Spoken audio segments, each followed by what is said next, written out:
something beneath the floor was calling my name in my own voice. I had gone deep into the Louisiana Bayou to clear out the house my grandmother left behind.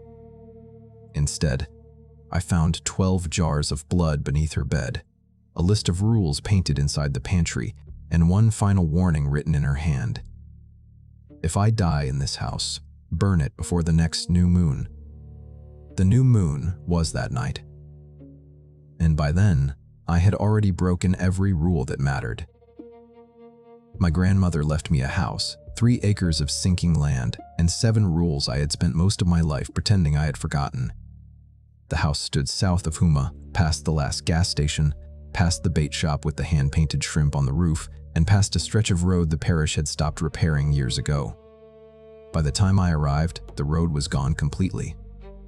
A storm 2 summers earlier had pushed water over it, and the marsh had never given it back. The only way to reach the property was by boat. I rented a flat-bottom skiff from a man named Rene, who looked at the address on my phone and stopped smiling. "You family to Miss Evelyn?" he asked. She was my grandmother. He nodded once, then looked toward the gray water beyond the dock. "Didn't know she passed." 3 months ago. Another nod. He handed me the fuel can without asking for a deposit. The gesture should have felt generous. Instead, it felt like he did not expect to see the boat again. I had not been to my grandmother's house in 22 years. Not since I was 11. Not since my mother packed our clothes into black garbage bags before sunrise and drove north without saying goodbye to anyone. Whenever I asked why we left, she gave me a different answer. The schools were better. The storms were getting worse. There was no work. Grandma Evelyn was becoming difficult. That last one came closest to the truth. My grandmother had rules for everything. Never whistle after dark. Never leave your shoes pointed toward the door. Never sweep dirt out of the house at night.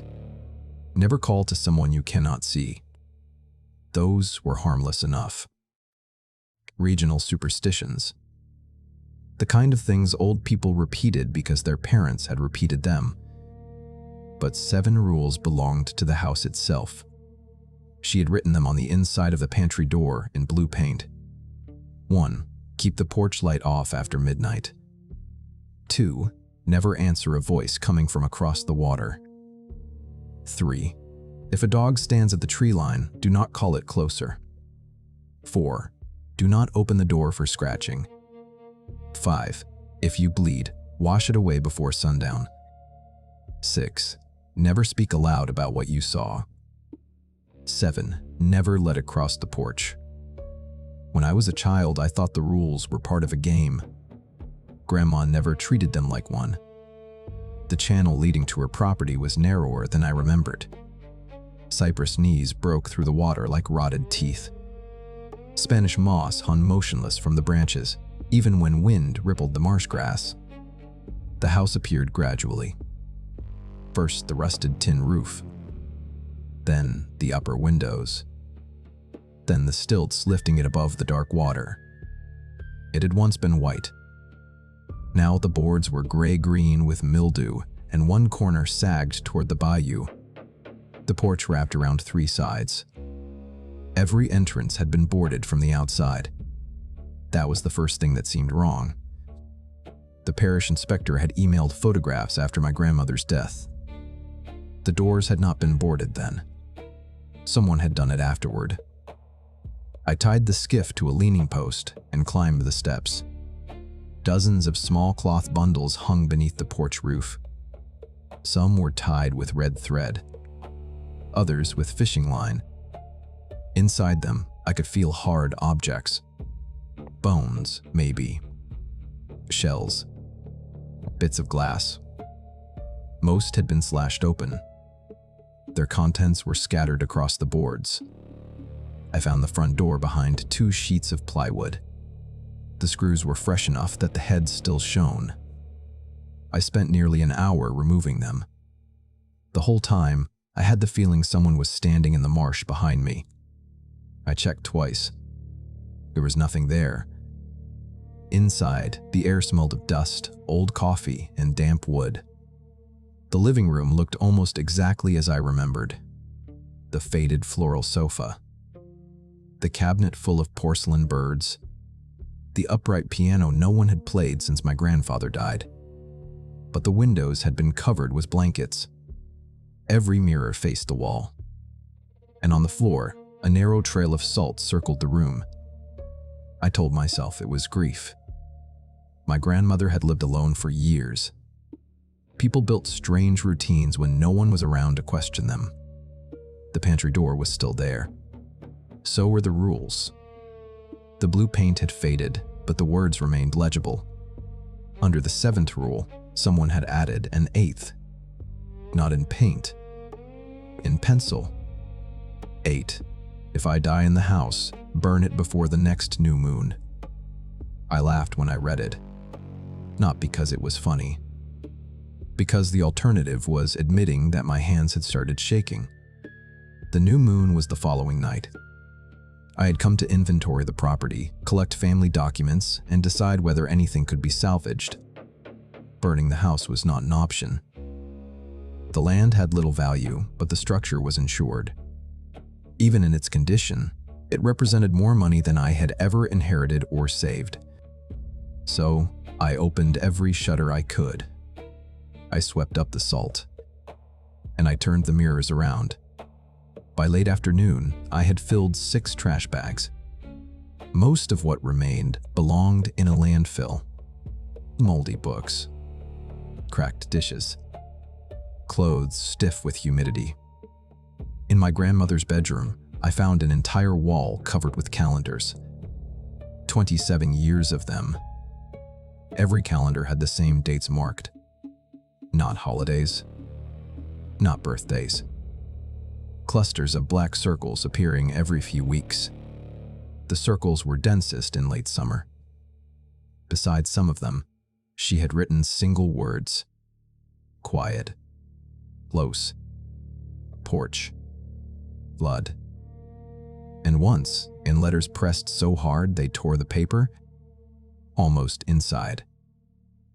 I took photographs with my phone. Then I found the jars. They were sealed in a wooden box beneath her bed. 12 small mason jars, each wrapped in cloth and labeled with a year. Inside them were brown strips of fabric. Some looked like pieces of bandages. Others looked like scraps cut from children's clothing. The oldest jar was dated 1989. The newest was dated the year we left. My own name was written on it. Daniel. I should have left then.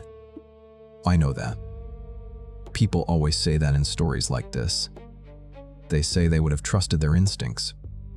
They would have run before sunset. They would not have opened the jar. But it was my name, my childhood, my grandmother's handwriting. I carried it to the window and peeled away the cloth. The jar contained a strip of yellow fabric with faded cartoon sailboats. I recognized it immediately. I had owned a shirt like that when I was 11. Across the fabric ran a stiff, dark stain. Blood. A memory surfaced so suddenly that I had to sit down. I was standing barefoot in the kitchen. My palm was sliced open. Grandma was screaming at my mother to close the shutters. Something large was moving beneath the porch. My mother wrapped my hand in her own shirt, while my grandmother poured bleach across the floor. Then came pounding. Not at the door. Under the house. Heavy enough to shake the glasses in the cabinet. I had buried that memory so deeply, I had mistaken it for a nightmare. I dropped the jar. It landed on the rug without breaking. From somewhere outside came the sound of a dog barking. One bark, then silence. The sun was low over the marsh. I returned the jar to the box and told myself I would leave immediately. I gathered my phone, my keys, and the folder of documents I had found in the desk. When I stepped onto the porch, the skiff was gone. The rope still hung from the post. It had not snapped. It had been untied. I watched the channel, expecting to see the boat drifting nearby. The water was flat. Nothing moved except insects. Then I saw the fuel can floating 20 feet from shore. The skiff was nowhere in sight. My phone had no signal. It had lost reception halfway down the channel, but I had assumed I could pick up a bar from the upper floor. I tried anyway. Emergency calls only. Then nothing. Across the water, something barked again. This time, it sounded closer. A shape stood between two cypress trees on the far bank. At first, I thought it was a large black dog. Its head was lowered. Its back rose almost to the hanging moss. It did not move when I shouted. I remembered the third rule. If a dog stands at the tree line, do not call it closer. I shut my mouth. The shape raised its head. Its eyes caught the dying light. They were too high off the ground. I backed into the house and closed the door. For the next hour, I moved from window to window. The shape disappeared. The porch light came on by itself at 11:43. I found the switch in the kitchen and flipped it down. The light remained on. The bulb above the front door glowed weakly, filling the porch with yellow light. I unscrewed it with a dish towel. The filament stayed lit in my hand for several seconds after it came free. At midnight, someone called my name from across the water.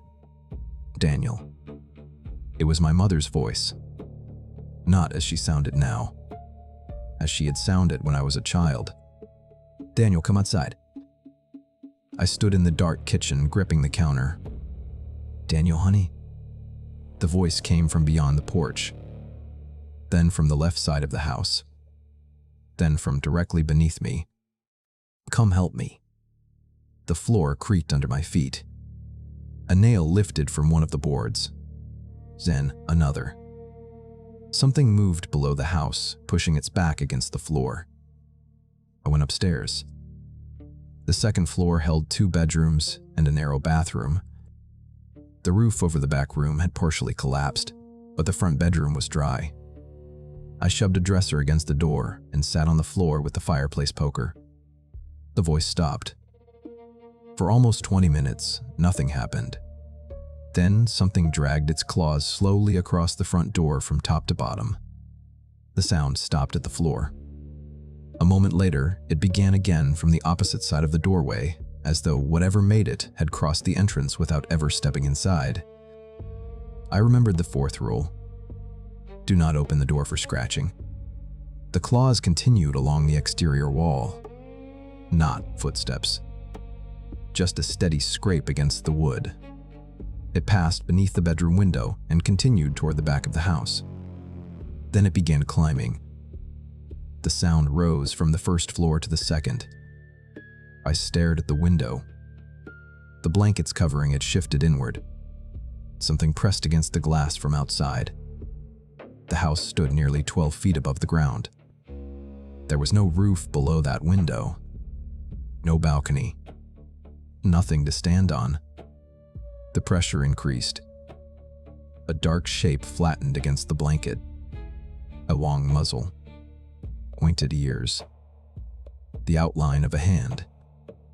Not a paw. A hand with fingers stretched across the pane. I backed toward the door. The glass bowed inward. Then the shape vanished. The window remained intact. A moment later, I heard my grandmother humming downstairs.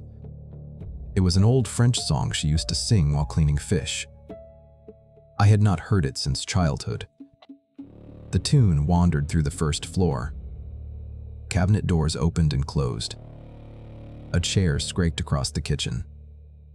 Then her voice called up the stairs. Daniel, you left blood on the floor. I looked down. The fireplace poker had a jagged edge near the handle. My palm was bleeding. A narrow line ran across the base of my thumb. I had not felt it happen. A drop struck the floorboard. Downstairs, every cabinet slammed shut. The house became silent. Then something hit the front door hard enough to shake the dresser. I wrapped my hand in the hem of my shirt. The next impact cracked wood. The voice below changed. It no longer sounded like my grandmother. It became deep and wet. Wash it. The fifth rule. If you bleed, wash it away before sundown. Sundown had passed hours earlier. I grabbed a towel from the bathroom and pressed it against my palm. The thing struck the door again. Then again. The impact stopped. For a few seconds, I heard only my own breathing. Then, the first floor window shattered. I pulled the dresser away and ran into the hallway. Downstairs, glass crunched under something heavy. The salt line I had swept away flashed through my mind. I could still see the broom leaning beside the pantry. I had broken the circle. I descended 3 steps and stopped. The living room was dark, except for moonlight coming through the broken window. A shape crouched near the sofa. Its shoulders nearly touched the ceiling. Wet fur hung from its body in ropes. Its legs bent like an animal's, but its arms were too long and ended in human-looking hands. The head resembled a wolf, only from a distance. Up close, the proportions were wrong. The snout was too narrow. The teeth were flat in front, like ours. It turned toward the stairs. Its eyes reflected no light. They looked pale and cloudy, like the eyes of something drowned. I ran back upstairs. The thing did not chase me. Instead, it spoke. Daniel. My own voice. Perfectly copied. I remember you. I locked myself in my grandmother's bedroom. The window there opened onto the roof above the porch. I climbed out and lowered myself onto the tin. The metal was slick with dew. From there, I could see the channel. The rented skiff had drifted against a cluster of reeds almost 100 yards away. Something had placed it there. I considered jumping into the water and swimming. Then I saw movement around the boat. Dozens of small ripples approached it from every direction. No bodies. No heads. Only lines cutting through the surface. I returned through the window. The bedroom door remained closed. On the other side, something breathed. Not heavily. Patiently.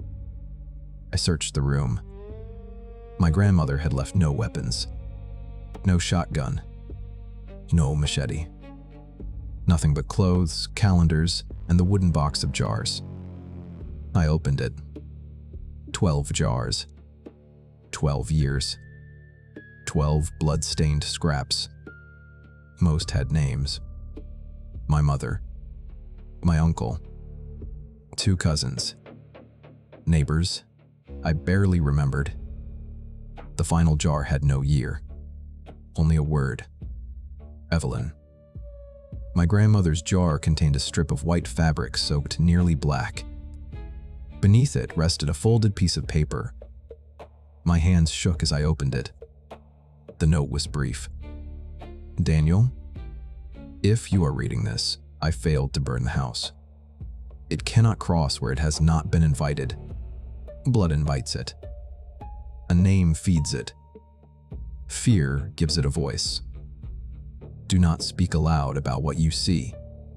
Do not call it by the old name. Do not let it touch your blood. The jars are not protection. They are promises. I read the final line twice. The bedroom door creaked inward. I had locked it. The thing's fingers appeared around the edge. Human fingers tipped with black nails. I grabbed the jars and threw the box against the door. Glass shattered. The creature recoiled with a sound like a man choking. Dark liquid spread across the floor. Not dry blood. Fresh blood. All 12 jars had been wet inside. The smell filled the room. The creature slammed the door open. Its face pushed through the gap. It smiled with my grandmother's mouth. "Now you remember." I climbed through the window again. Behind me, the creature entered the bedroom. I crawled across the porch roof. The old metal groaned beneath my weight. The creature remained inside. It could have followed through the window. It did not. Never let it cross the porch. I had assumed that meant the porch was the last barrier. But the note had said it could not cross where it had not been invited. The creature stood at the open window. It stretched one arm toward me. Its fingers stopped at the edge of the frame as if pressing against glass. The porch roof was part of the boundary. My grandmother's bundles had not been charms to keep it away from the property. They had marked the property itself. A cage. The creature had been trapped inside the house. I was the one who had opened it. The boarded doors. The covered windows. The turned mirrors. Assault. Someone had sealed the house after my grandmother died, and I had undone everything. The creature spoke in my mother's voice. "Come back inside." I moved toward the edge of the roof. The drop to the porch was 6 feet. From there, another flight of steps led to the water. The creature could not cross the porch, but I had no idea whether it could reach through it. I jumped. My right ankle buckled when I landed. Pain shot up my leg. I stumbled against the railing. A splinter drove deep into my forearm. Blood ran immediately. Inside the house, the creature screamed. Every window shattered outward. I fell down the steps and landed in mud. Behind me, something struck the porch boards from below. The stilts shook. The creature was under the house again. I ran toward the water. My ankle nearly collapsed with every step. The skiff waited in the reeds, too far to swim with an injured leg. I needed another way off the property. Behind the house stood my grandfather's old storage shed. I remembered an aluminum canoe hanging from the rafters. The shed had sunk crookedly into the mud, but the door opened. The canoe was still there. So were 2 paddles. I dragged it toward the channel. The creature followed beneath the ground. I could hear roots snapping. Mud bulged in a line behind me. I reached the water and shoved the canoe in. Something grabbed my ankle. Not a hand. Teeth. They closed around my boot without breaking through. I kicked free and threw myself into the canoe. The mud erupted. The creature rose waist-deep from the bank. It was larger outside. Its torso unfolded until its head towered above the porch railing. Water and black mud poured from its fur. One hand gripped the canoe. Its nails punched through the aluminum. Blood from my forearm ran down to my fingertips. The creature leaned closer. Its mouth opened. It did not try to bite me. It waited beneath my hand, for the blood to fall onto its tongue. I pulled my arm back. The canoe tipped. The creature tightened its grip. Then the porch light came on. The bulb I had removed glowed from the floorboards where I had dropped it. Yellow light spread across the porch. The creature turned its head. For the first time, it looked afraid. Someone stood in the doorway. An old woman in a white nightgown. My grandmother. Her face was hidden in shadow. She raised one hand and pointed toward the marsh. The creature released the canoe. It lunged for the porch. The figure vanished. The creature struck the invisible boundary and was thrown backward into the water.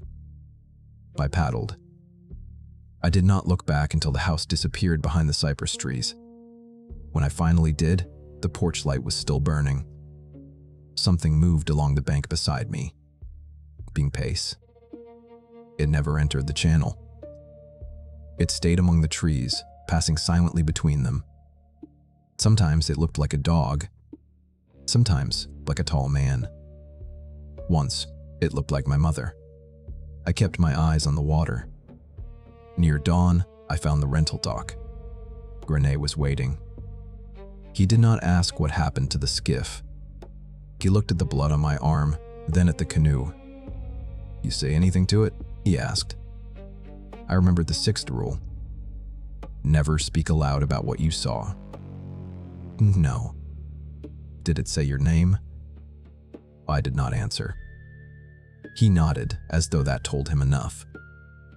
Then he poured gasoline into the bottom of the canoe and set it on fire.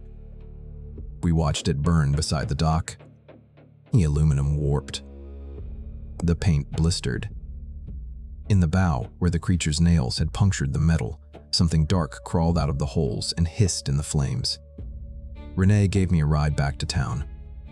Before I got out of his truck, he handed me a small cloth bundle tied with red thread. "Hang this under your porch," he said. "I don't live near the water." He looked at me for a long time. "Water ain't what it follows." I drove home that afternoon. My wife was away visiting her sister, so the house was empty. I cleaned the cut on my arm. It needed stitches, but I did not want to explain where I had been. I hung Rene's bundle beneath the front porch. Then I slept for 16 hours. The insurance company eventually ruled the Louisiana house a total loss.